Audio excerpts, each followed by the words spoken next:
जय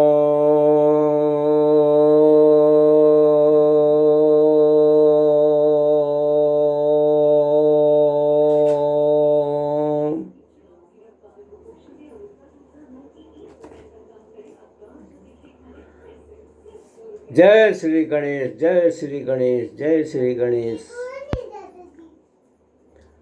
अब सृजनहार के सृष्टि में तत्व, गुण और प्रकृति के बारे में समझें। ये पुराणों में आया हुआ है। सृजनहार के सृष्टि में तत्व, गुण और प्रकृति परम पिता परमात्मा के सृष्टि रचना के बारे में पुराणों में जो महर्षियों द्वारा कही गई तत्व, गुण और प्रकृति, निर्माण, पोषण तथा संहार एवं ब्रह्मांड की रचना में संपूर्ण जीव, जलचर, थलचर तथा नभचर आदि में, चाहे वह कोई भी जीव हो, मानव हो या पशु अथवा कोई भी जोनि का क्यों न हो, परमेश्वर का रचना बड़ा ही सुहाना और सुंदर होता है। शरीर रूपी ब्रह्मांड के साथ सभी ब्रह्मांडों में उस परमेश्वर का अस्तित्व रहता है। सभी का भरण पोषण करना, पालन करना तथा अंत में संहार का कार्य करना, यही परमेश्वर है। इसके सृष्टि में सुख, दुख तथा जन्म मरण का अनुभव मानव जीव को कराते रहता है। सृष्टि का रचना, पालन करना तथा अंत में संहार करना भी यही परमेश्वर है। इसके रचना है प्रकृति, पुरुष, महतत्व, अहंकार, आकाश, वायु, तेज, जल, पृथ्वी, ये सब सम्मिलित हैं।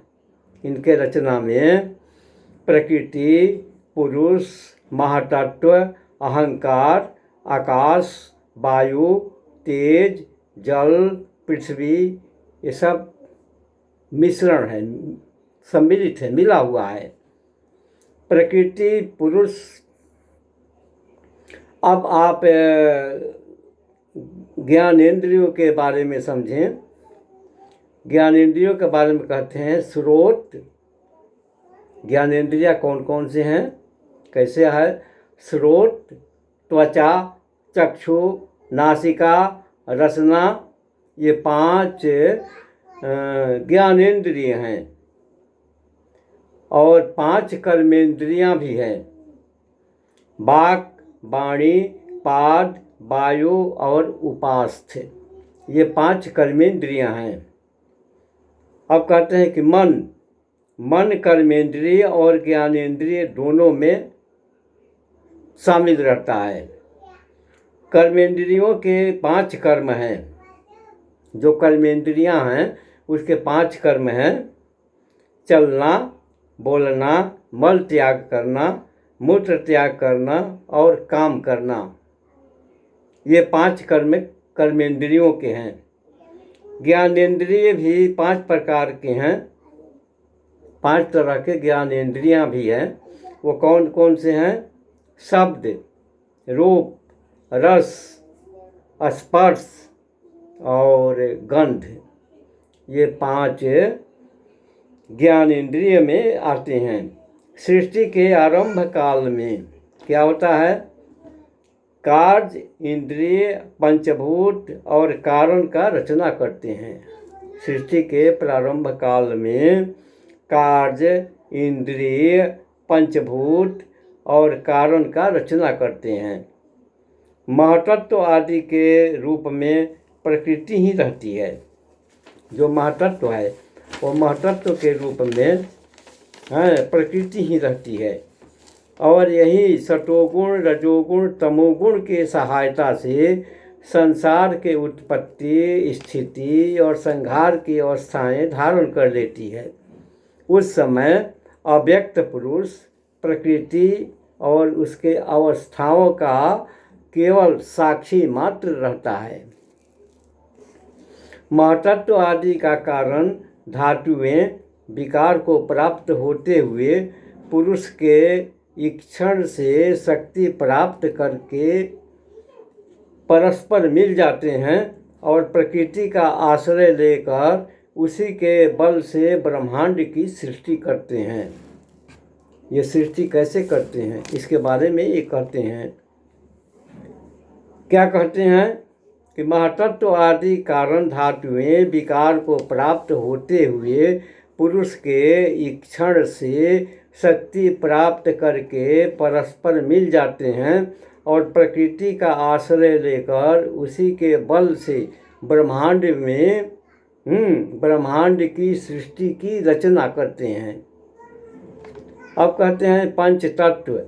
पंच तत्व क्या हमारे? पृथ्वी, जल, आकाश, वायु और तेज। तेज यानी अग्नि, ये पंच तत्व है। जब व्यक्ति मृत्यु को प्राप्त होते हैं तो पंच तत्व में ही विलीन होते हैं और पंच तत्व से आते भी हैं।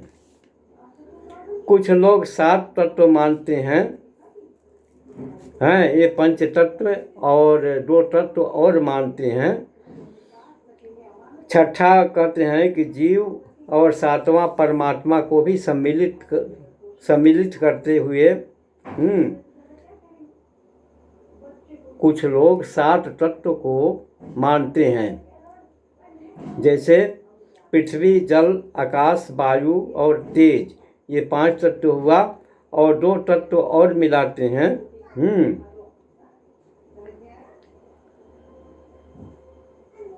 तेज।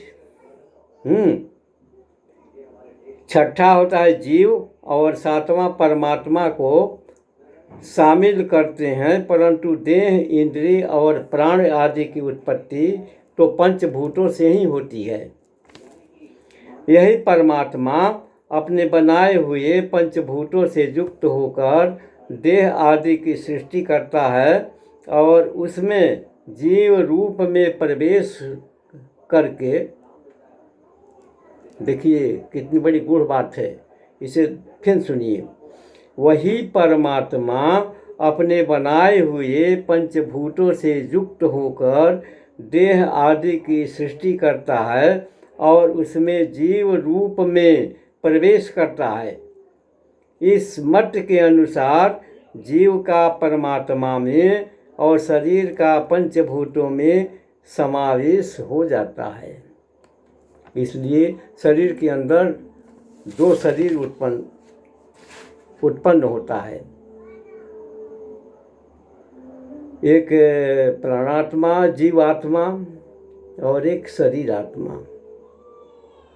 मृत्यु काल में अंदर का जो प्राण आत्मा है वही जमराज ले जाते हैं और वो ले जाते हैं तो ये स्थूल शरीर हो जाता है, निष्क्रिय हो जाता है, तो कहते हैं कि प्राणी मर गया। वैसे इस नश्वर संसार में देखा जाए तो कुछ भी नहीं है, सब व्यर्थ है।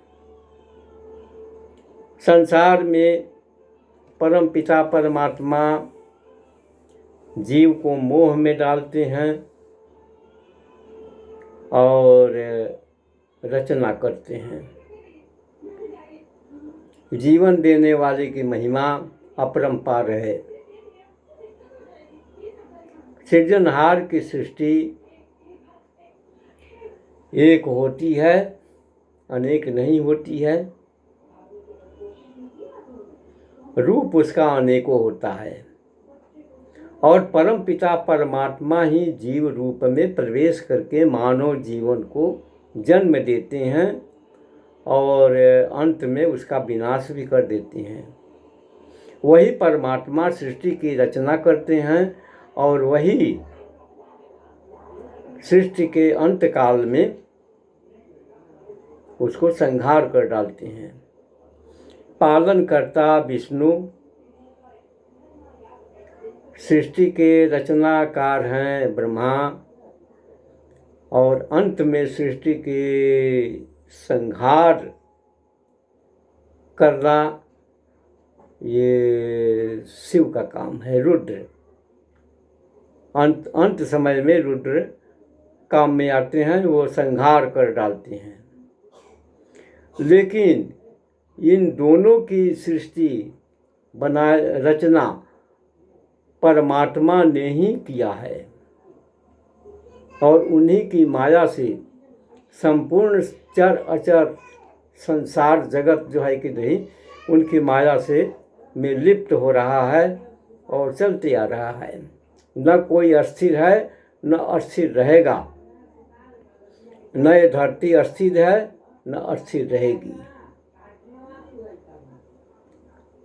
भले ही कोई विज्ञान कहे कि नहीं ये अस्थाई रूप से वसुंधरा है, तो अस्थाई रूप में नहीं है, चलती है। पृथ्वी चलायमान है, सब कुछ चलायमान है। यहाँ पर वायु चलता है, अग्नि चल रही है, पृथ्वी चल रही है, तेज चल रहा है, नक्षत्र चल रहा है, ग्रह चल रहा है, मानव चल रहा है। मानव गर्भ में आता है तो गर्भ में से निकलता है, चलता है तभी ना। माता के गर्भ में भी वो बच्चा शिशु जो है चलते रहता है। एक वैद्य कहते थे, डॉक्टर बड़े अनुभवी थे और संत थे, उन्होंने बताया कि जब जीवात्मा माता के गर्भ में प्रवेश करता है तो 84 लाख बार जो है कि नहीं, वो जन्म से जन्म तक, यानी जब गर्भ धारण कर लेता है, माता के उदर में आ जाता है, उस समय से लेकर और जन्म काल तक, जब तक उसका जन्म नहीं होता उस समय तक 84 लाख बार वो माता के उदर में घूमता है। और 84 लाख जिस दिन पूरा होता है उस दिन वो जन्म धारण कर लेता है, बाहर आ जाता है। अब ये कहाँ तक बात है, ये तो यानी कोई विद्वान ही बता सकेंगे हैं। वो संत थे, वैसा बात कह रहे थे कि 84 लाख बार जो है कि नहीं हैं, मानो जोनी में घूमता है माता के गर्भ में। तो ये था आज के प्रसंग में सृजनहार के सृष्टि में प्रकृति पुरुष के बारे में हमने बताया आपको।